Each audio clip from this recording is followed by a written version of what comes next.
From Washington, D.C., the Reverend Martin Luther King, Jr., President of the Southern Christian Leadership Conference, will face the nation. In a live, spontaneous, and unrehearsed news interview, Dr. King will be questioned by CBS News correspondent Dan Rather.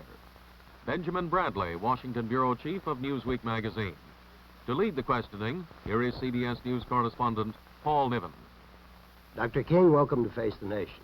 We'd like to ask you about this summer's demonstrations, the white backlash, the Senate filibuster, the November elections, and charges of communist infiltration of the civil rights movement.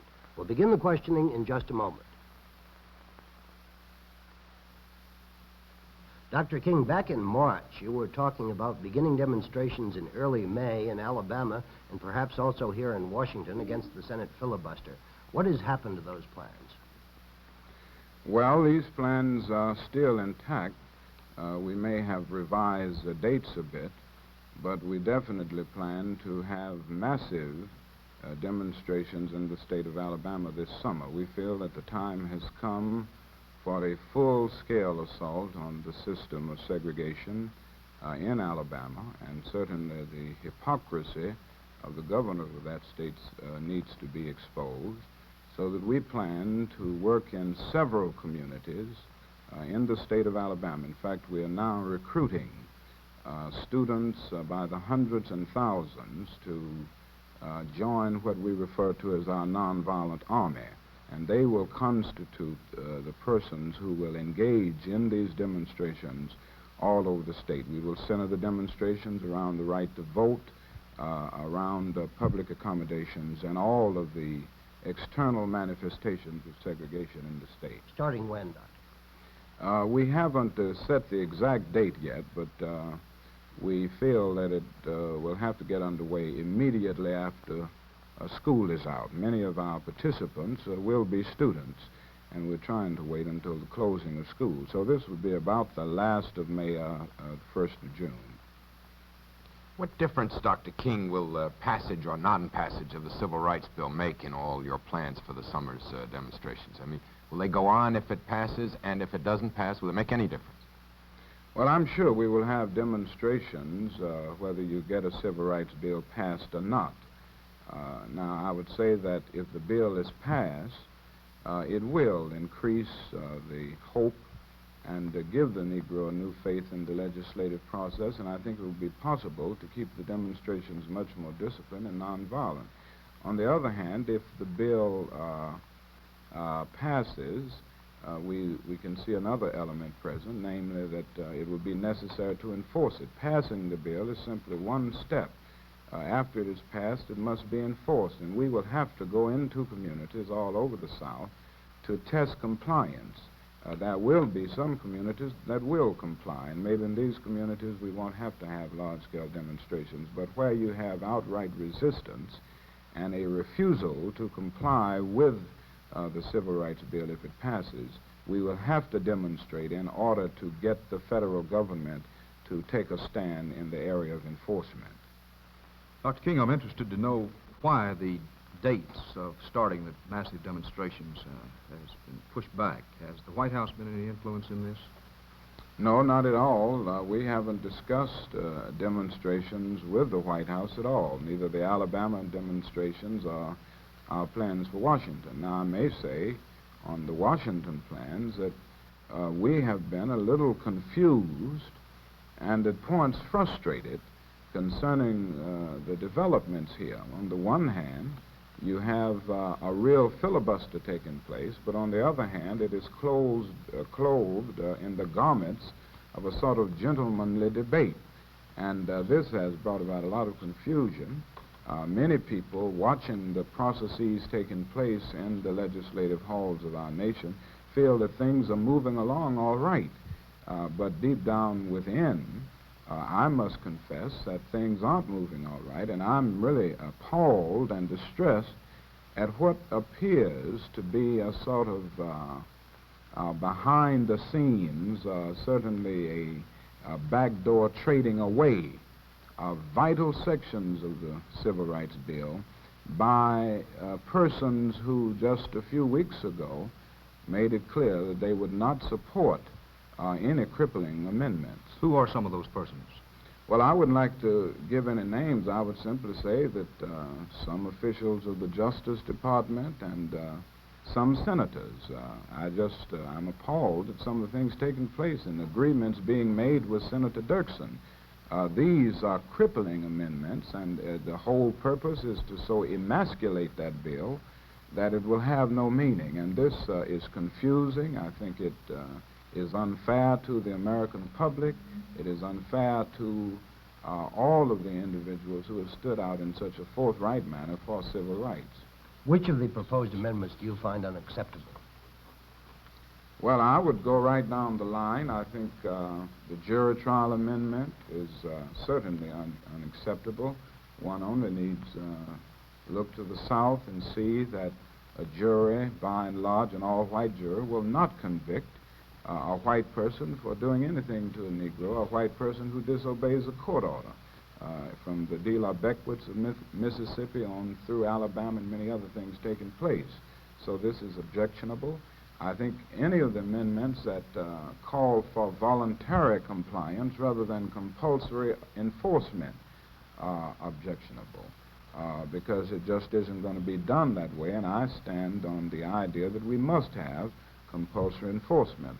Also, the amendments which place the burden of responsibility for suits on the individual rather than on the federal government, and this is what we see through all of the Dirksen amendments.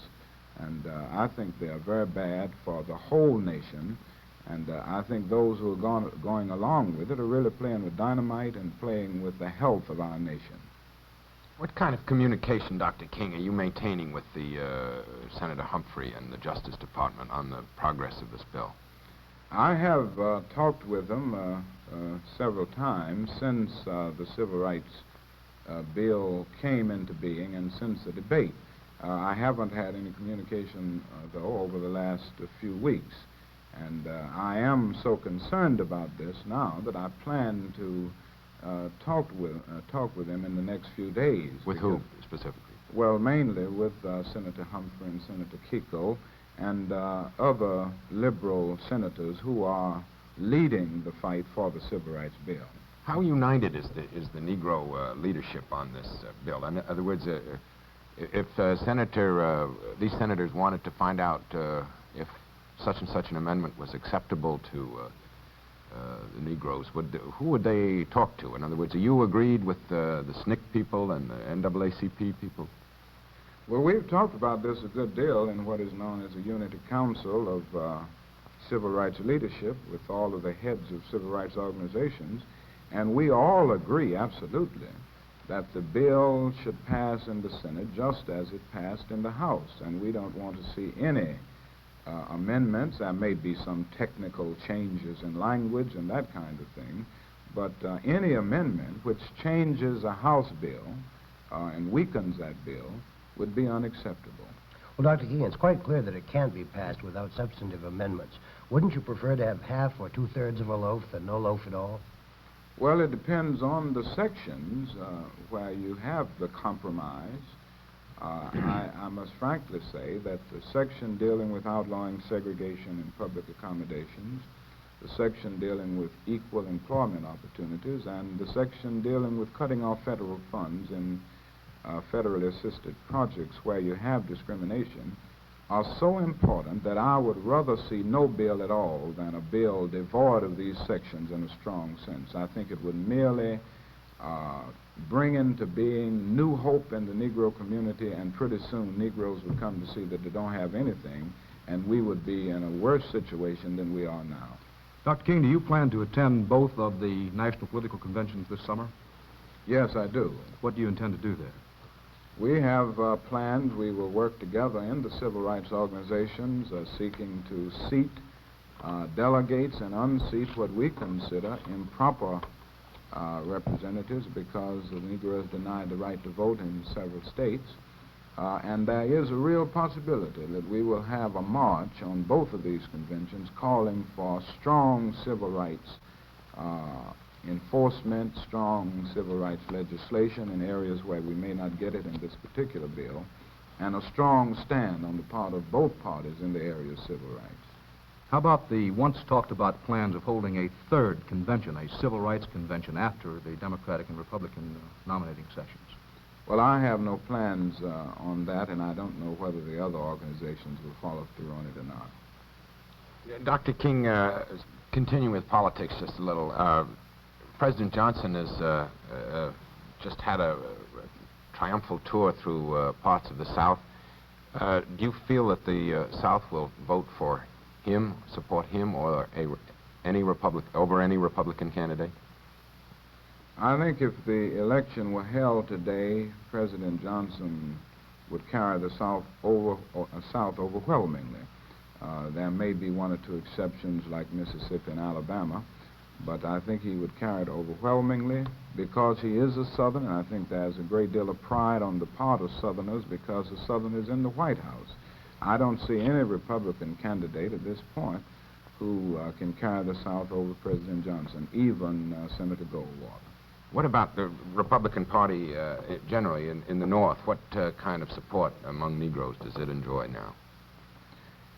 Well, it will depend on the candidate. I think in this election year, more than any other, the Negro will vote for the candidate and the party that will take a forthright, determined, and consistent stand on the civil rights issue. And if a strong Republican candidate is nominated who takes a very strong position at this point, I'm sure that he can get some support in the Negro community. It is difficult to say at this point, or impossible to say, whether that person could get more support than President Johnson. I think it will depend on developments over the next few months. Certainly President Johnson has taken a strong stand now, and if this continues, I'm sure that he will get great support from the Negro voters. Dr. King, do you intend to campaign actively for one candidate or the other in November? No, I certainly don't intend to campaign for any candidate. Now, I must confess that I am moving now into what I consider the valley of decision, trying to determine whether I will do something in this election that I've never done before, namely publicly endorsing a candidate. There is a possibility that I will do this for the first time, but I don't plan to actively campaign for any candidate, even though I may endorse. Dr. King, it's often been said in the past that Negro voters held the balance in many marginal congressional districts. Well, now that Governor Wallace has shown he can get 30 or 35% of the vote in northern states, isn't it likely that the white backlash vote is going to exceed the Negro vote in many districts? I don't think so. I think this is a temporary development, and I feel that there are so many factors in the Wallace vote that we can't consider this decisive and even impressive. I think you have to consider the fact that a vote for Wallace is often a vote against the person against whom he's running. It doesn't necessarily mean that it is a vote against civil rights. And I think once you get a strong candidate campaigning and running, we will see a different picture altogether. I think the Wallace vote does reveal that prejudice is a national problem and not merely a sectional one. But on the other hand, I don't think it reveals that there is the kind of strong revolt against Negro aspirations that many people in the press are now saying. In fact, the poll just the other day, the Harris poll, revealed that the vast majority of American people are still in favor of the Civil Rights Bill, a 3-1 margin at that point. And I think this represents something, and it tells us that the backlash isn't as great as many people feel. Dr. King, in light of recent statements of Senator Barry Goldwater and, in some cases, Richard Nixon, do you think there is a real danger of the Republican Party becoming the white man's party in this country? I think this is a real danger, and I've talked with some Negro Republicans who are very concerned about this. I see trends and developments which will reveal that unless the liberals of the Republican Party take play a much more decisive role in leadership positions, this will become a white man's party. And I think this would be tragic for the Republican Party as well as tragic for the nation. Well, when you're talking then about possibly endorsing a candidate, you're talking about endorsing President Johnson. No, I'm not. I don't know who the Republican nominee will be. Is there any Republican that's been mentioned as a possibility for the presidency that you would endorse over President Johnson?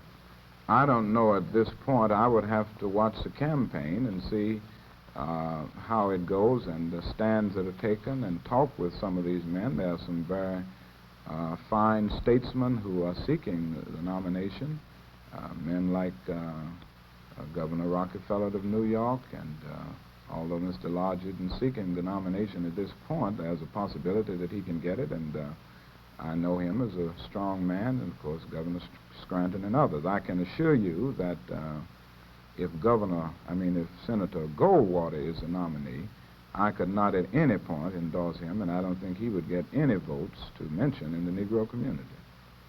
Dr. King, you said on March 26th there will be direct action in Washington if there is a determined filibuster to weaken the bill. Now, you've said today that the bill is in the process of being weakened. Where is the direct action? What plans do you have? Well, I haven't made any plans to do away with this action. This is still in our minds, and I will, in the next few days, as I said earlier, talk with some of the senators who are in the leadership at this point to determine just where we are on the Civil Rights Bill. I would think of direct action, as I said some weeks ago, as a last resort approach here in Washington, and I would be the first to say that I hope we won't have to do it. But if I can see a determined move to weaken this bill and see retreat on the part of our real friends in this struggle, who happen to be in the Senate, then I think something will have to be done to dramatize and expose this blatant abuse of the legislative process. So this will be determined over the next few days. Well, Dr. King, is it not true that the senators who are in the middle of this debate are senators without large Negro blocks in their own states? And can you possibly influence them? I think they can be influenced. We must come to see that this is a moral issue, and even though large numbers of Negroes may not live in the state of, say, a Senator Hickenlooper or others, they must recognize the fact that injustice anywhere is a threat to justice everywhere, and if this bill does not go through, it will jeopardize the strength, the maturity, and health of our nation. And I think the religious forces in these particular states will continue to work, and I think this is an encouraging thing. Even though you may not have many Negroes there, with the ministerial leadership, clergymen generally working to get them to see the moral issues involved, I think we can pull some of them over. Dr. King, let me see if I understand. There are no specific plans that you know of at the moment for a march on the Capitol or a march on Washington this year? Well, there are no plans for a march on Washington this year, as I know of, but I know of plans to have some kind of action around the Civil Rights Bill in Washington if that bill continues to drift in the realm of a filibuster or a determined attempt to weaken it. Well, if it continues to drift, or if these efforts to weaken the bill materialize, what specifically is planned? Well, I'm not at liberty to say at this point the type of action that will take place, but it will certainly be centered on the whole question of this abuse of the legislative process, and it will be centered on the question of the filibuster and the need for the bill. Now, I am not saying this will be drastic civil disobedience.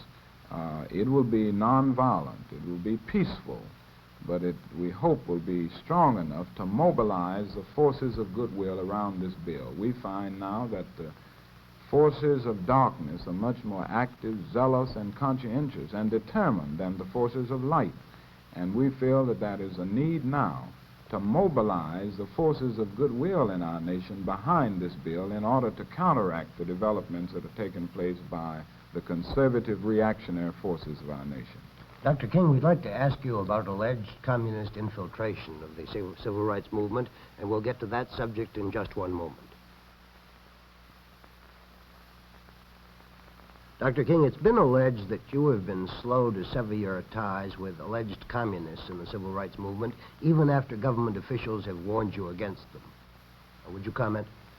Yes, I'm very happy that this question came up because I think it's time for it to be buried all over the nation, and I think it's unfortunate that forces of ill will have continued to raise this issue all over the South, and now other forces in the nation have taken it up.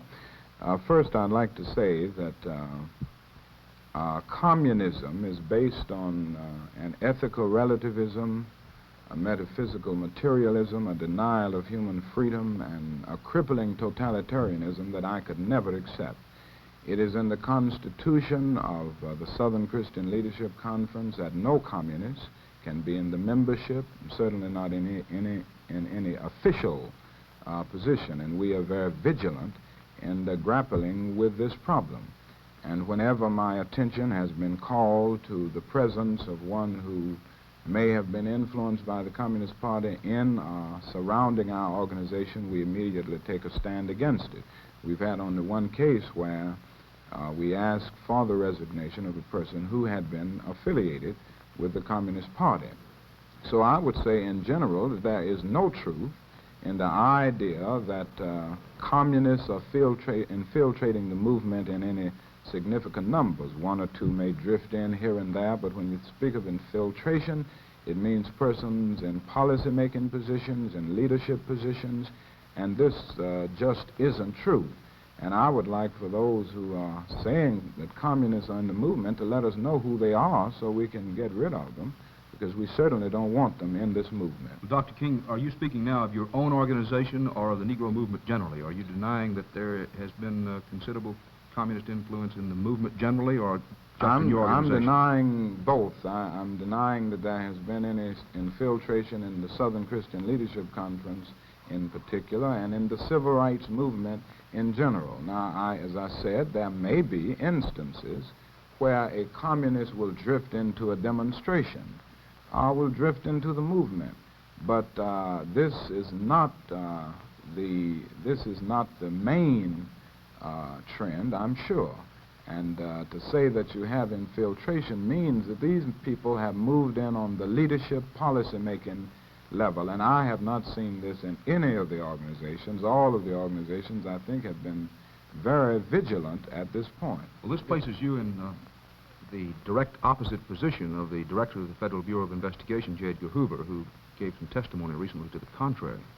Yes, I think it was very unfortunate that such a great man as Mr. Hoover allowed himself to aid and abet the racists and the rightists in our nation by alleging that you have communist infiltration in the movement. If he had said it another way, I would quite agree with it, that we must not minimize this attempt on the part of communists to get in, but on the other hand, we must not maximize it and stress the fact that they are in the movement. This just isn't true, and I would hope that the FBI would come out and say something that I think is much more significant, and that is that it is amazing that so few Negroes have turned to communism in the light of that desperate plight. I think it is one of the amazing developments of the 20th century, how loyal the Negro has remained to America in spite of his long night of oppression and discrimination. Dr. King, has the Justice Department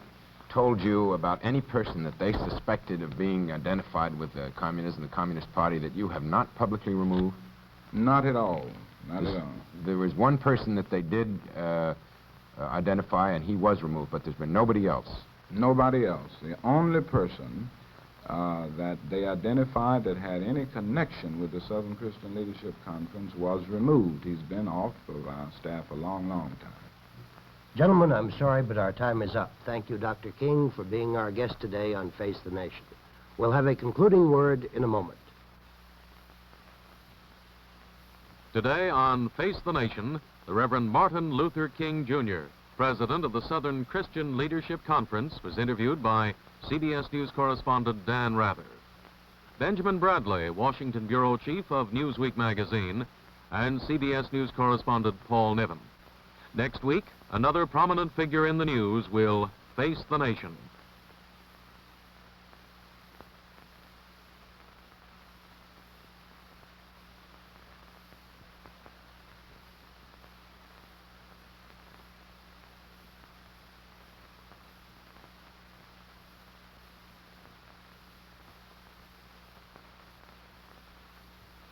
Face the Nation was broadcast live from Washington, D.C.